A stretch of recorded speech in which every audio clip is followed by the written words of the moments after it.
Welcome back. This is Fundamentals of Micro and Nanofabrication. This lecture is under the module of additive processing. We were discussing atomic layer deposition.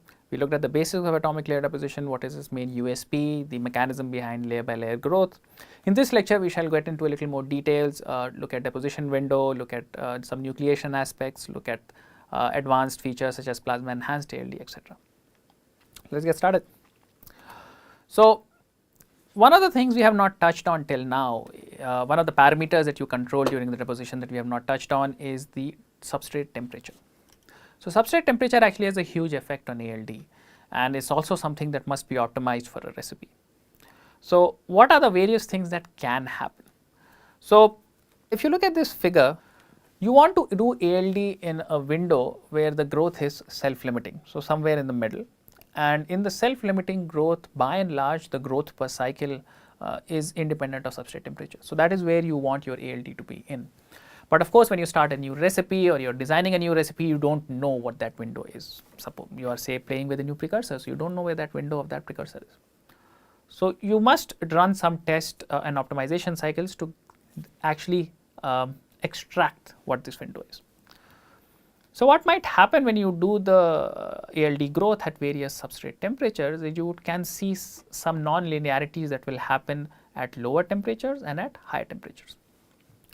So, two things can happen at a lower temperature. One is that your precursor tends to condense on the cold substrate, right. So, you are reducing the temperature, the precursor is cold, and the volatile material just condenses the substrate. Imagine this is what would happen if you cool the wafer and you are letting in water, right. So, if you are cooling the wafer and you are letting in water, there is a possibility the water will just condense on top and form a film, just like mist condenses in the winter morning on top of leaves, right. So, if that happens, then this is not adsorbed or chemisorbed water on the surface, right. This is just condensed water on the surface. This can be arbitrarily thick, and if it is arbitrarily thick, you would have so much precursor that you would, when you send the component A, which reacts with water, you would form a lot of material, but that would be a CVD-like reaction, right, because it's not a self-limiting reaction, it is an unlimited reaction. So, your growth per cycle will be larger, you will actually get more growth, but that growth will be non-uniform, as we discussed in the previous lecture, and that is not good. You want it in the ALD window. The other thing that can happen at lower temperature is you have that the precursor just does not react.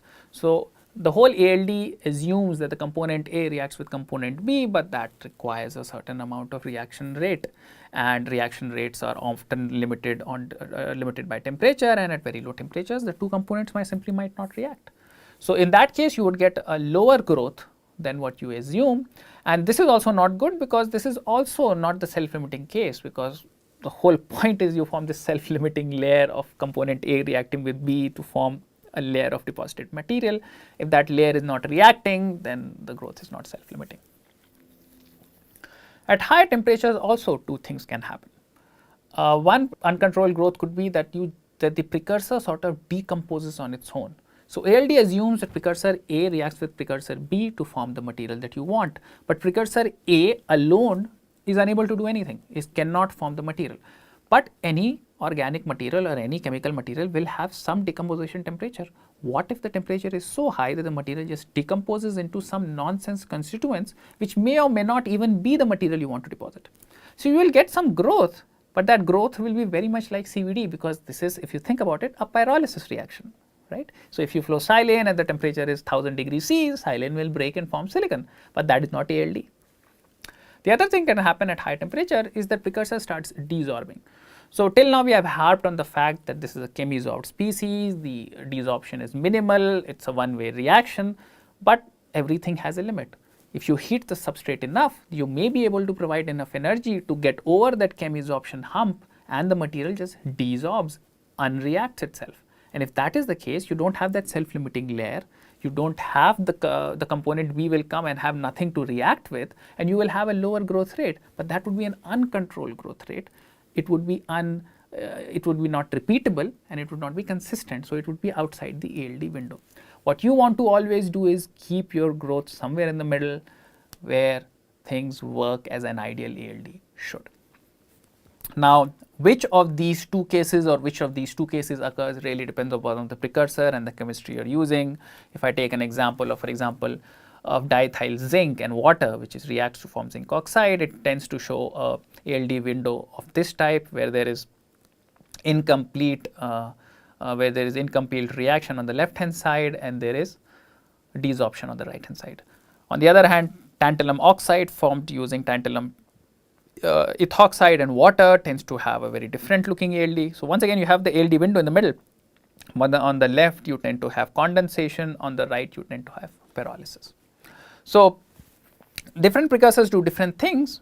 The goal in every case, however, is to find this region of flat where you can do your reactions. Let us talk a little about our nucleation and growth. So, we discussed nucleation a lot in CVD. We shall not go into that much detail in ALD because it is not required, but there are certain non-idealities that occur that must be explored. So, let us take the simplest case. We assume that in ALD the thickness versus number of cycles will be a linear process, right. I showed you an example of TMA and water where it is exactly linear. So, that is this dotted line of equal nucleation, but sometimes materials or certain chemistries give you a slightly different form.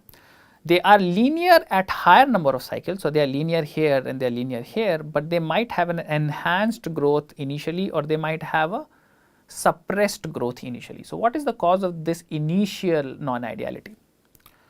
So, in cases where there is less nucleation, what might be happening is that the precursor does not stick to the surface. So, the surface energy is such that it does not form a nice contact angle and the large contact angle means the precursor sort of sits in globules, not as a adsorbed film.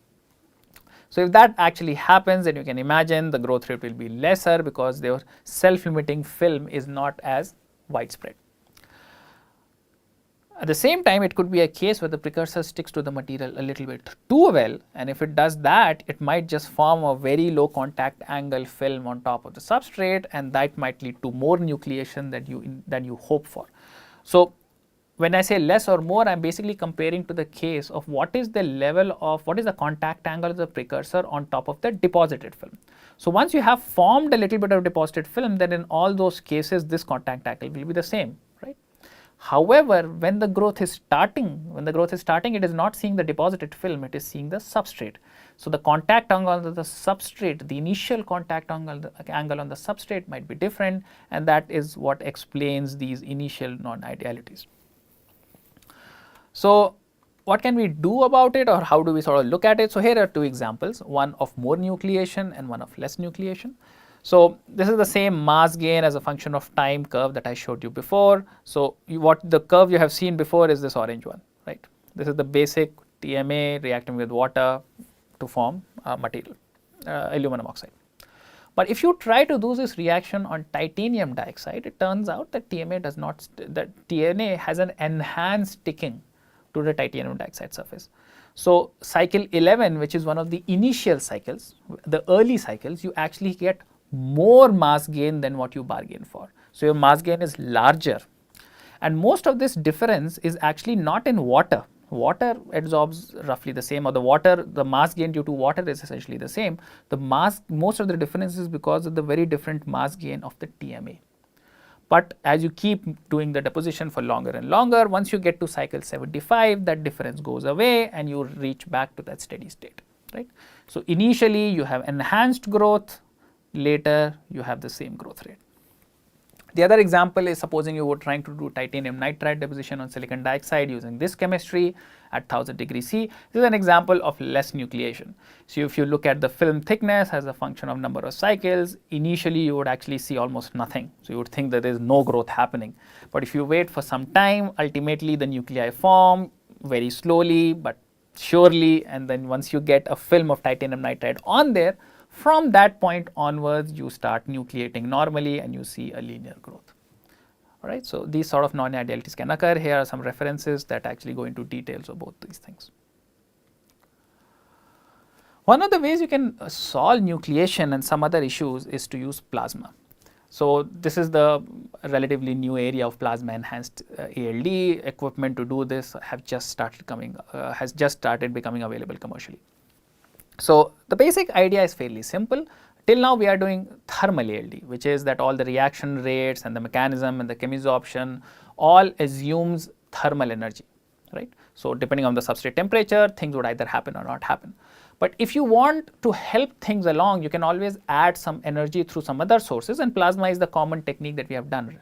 So, just like plasma enhanced CVD allowed us to reduce the temperature and enhance the growth rates, similarly plasma enhanced ALD would also allow us to reduce the temperature even further and enhance growth rates. So, here an example. So, we are looking at growth of aluminum oxide using a new precursor called dimethyl aluminum isoprop oxide. So, we can either do this with water, which would be the traditional thermal ALD, or we can do this with oxygen plasma, which is plasma enhanced ALD. And in those two cases, we see that the plasma enhanced ALD actually has a significantly faster growth rate than the growth rate with thermal ALD. The other thing that plasma enhanced ALD allows us to do is often give us a larger deposition, larger ALD window, right. So, once again the ALD window is where we have this self-limiting growth. Typically, in the middle of it, there is a certain temperature window where the growth rate does not change. So, if you look at the ALD of this precursor with water, it does not really have a very nice ALD window. There is no region where it is very flat. You can maybe fudge it a little bit at these temperatures. However, once you do this with plasma enhanced ALD, you get a very nice and a very large deposition window, right, and that is one of the advantages. In fact, so much so that you actually get a deposition window where you get significant growth, almost the same growth rate as high temperature at very low temperatures. So, even at near room temperature, you can start getting depositions that you could not get before. So, not only do you get a wider window, but that wider window also allows you to do lower temperature depositions and higher deposition rate depositions. It also allows you to use much less reactive precursors. So, things like oxygen, nitrous oxide, carbon dioxide that are arguably safer and easier to handle. It allows you to deposit single component ALD, for example, metals. We can even deposit nitride. So, once again nitrides tend to be little less reactive, so hard to make using thermal ALD or require very high temperature. In the previous slide, there was an example of using titanium nitride at 1000 degrees C, right? That is a very high temperature. But you can significantly reduce that temperature by just adding energy through plasma and doing things at much lower. The disadvantages is it is much less conformal. So, one of the advantages of thermal ALD was because everything is self-limiting, you do not care about the flow of gas, but now you have added plasma. So, now you have to worry about the density of plasma, its uniformity, etc., etc. So, that muddies the water a little bit and makes it less conformal in the extreme case. There is also more cost because you now have to design for plasma and RFs and DC power supplies, and it also tends to be less uniform precisely for the same reason. Now you have added plasma, so you have to worry about issues of plasma design that you did not have to before. What sort of characterizations do we do in order to analyze these films? So, this is a general list for both CVD and ALD. Typically, people use SEM and TM to look at morphology, conformality, crystallinity, roughness, etc. AFM is used to look at morphology and surface roughness. XRD is very important. It allows you to look at crystallinity, orientation, what is the lattice parameter, is it lattice matched, not matched, what is the film stress. You can look at Raman. Raman tells you a lot whether if you have a substitutional impurity or not, what is your stress in the film, what are your lattice parameters. XPS tells you stoichiometry, very important. You are growing titanium dioxide, but is it really TiO2 or is it TiO2 plus X or 2 minus X? So, those are kind of studies can be done using XPS. And then if you want to look at doping, how much carbon contamination you have, how much oxygen contamination you have, you might want to do SIMS. With that, let me put a slide to summarize everything we have done in additive processing. So, we are going to move away from chemical vapor deposition and move to physical vapor deposition. But if we were to compare everything we have done till now, and we will compare it with using silicon dioxide, right. So, we can now do similar, we have looked at silicon dioxide as done by thermal processes, which is the native oxide growth. We have done it using a CVD approach where dichlorocyanine reacts with nitrous oxide. You can do it using TOS, which is MOCVD. You can get the same silicon dioxide by doing just silane reaction with oxygen, which is simple CVD. You can also do it with plasma enhanced CVD if you involve plasma. In these cases, what is happening is that the temperature from native oxide as you go towards PCVD, the temperature keeps reducing. And as the temperature keeps reducing, so does the quality. So, the highest quality films are formed at the highest temperature, lowest quality films are formed at the lowest temperature.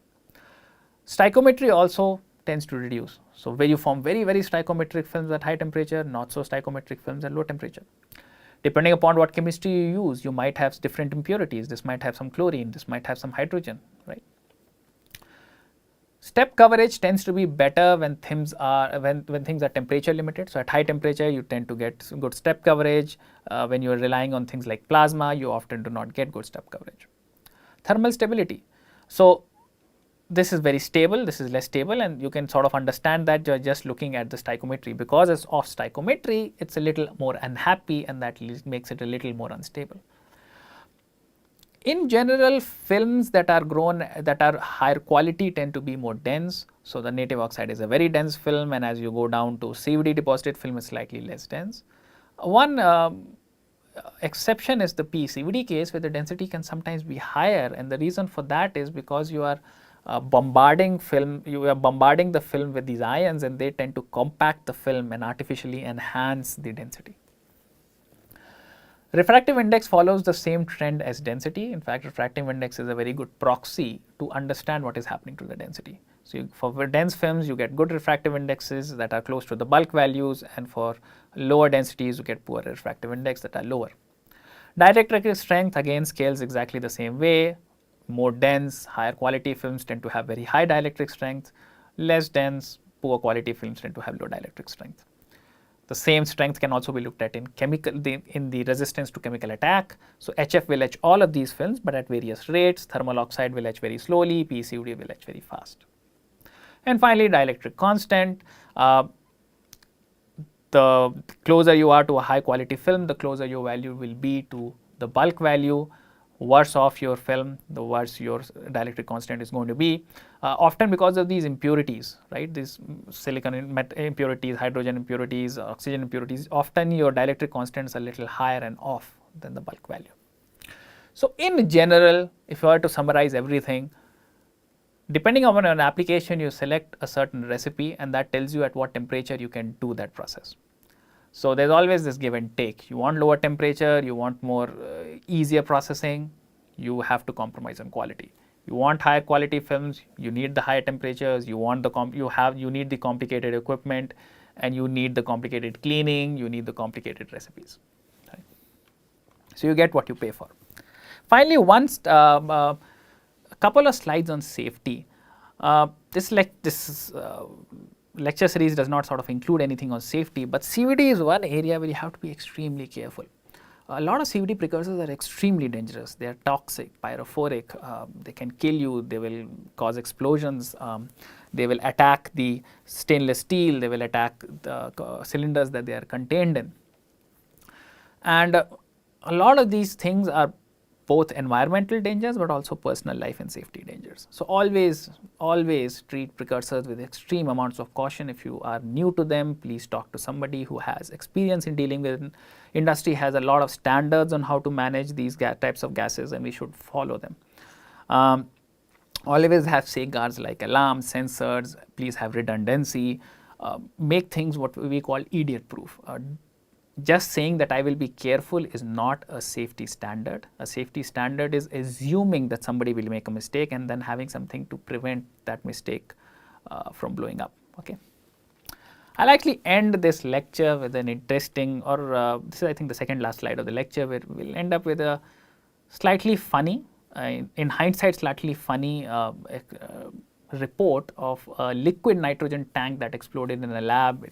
Details can be found in this blog. Thankfully, nothing bad happened, which is why it's a funny story.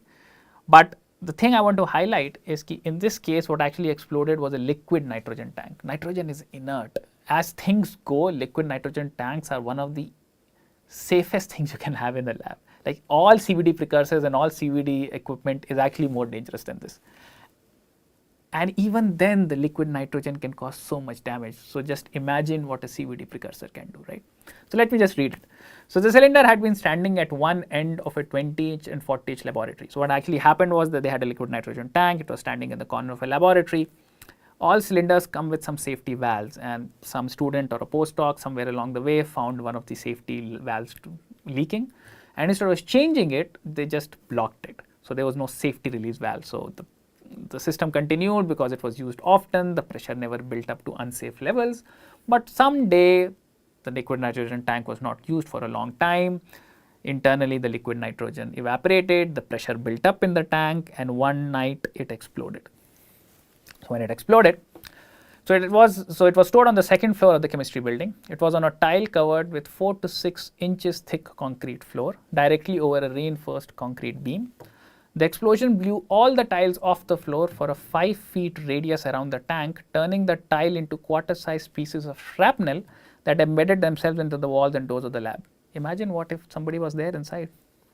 The blast cracked the floor, but due to the presence of the supporting beam, this is the concrete beam underneath, which shattered, the floor held.